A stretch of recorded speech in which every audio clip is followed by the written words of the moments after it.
Did Jesus exist? Most people would say, of course he did.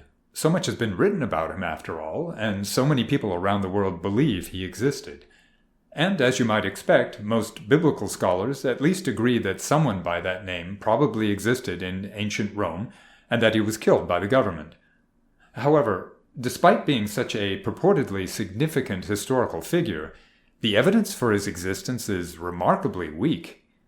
Other major characters of the ancient world, like Julius Caesar and Alexander the Great, were written about extensively during their lives, both by their allies and by their enemies.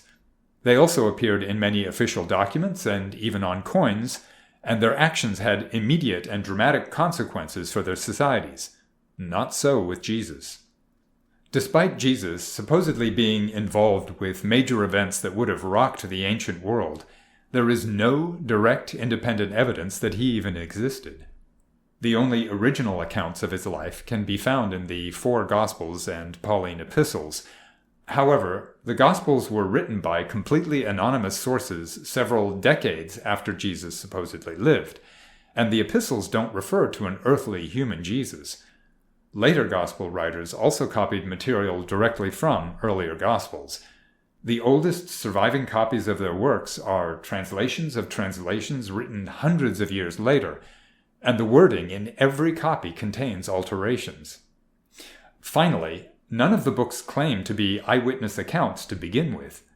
All of these issues are serious red flags for scholars seeking to validate historical claims. The Gospels and epistles were written by Christians eager to promote Christianity, and thus cannot be considered independent, unbiased sources. The only independent evidence within 100 years of when Jesus was supposed to have lived is a couple of short passages from historians Tacitus and Josephus. But they were both born years after Jesus supposedly died, and they gave no sources for their information. Furthermore, Tacitus only wrote a brief offhand comment that made no claims as to the historicity of Jesus, and although most scholars considered Josephus's work to be the better evidence, they also acknowledge that his writing was altered by Christian scribes to fit the Christian narrative. As such, neither historian's writings provide credible evidence for the existence of Jesus.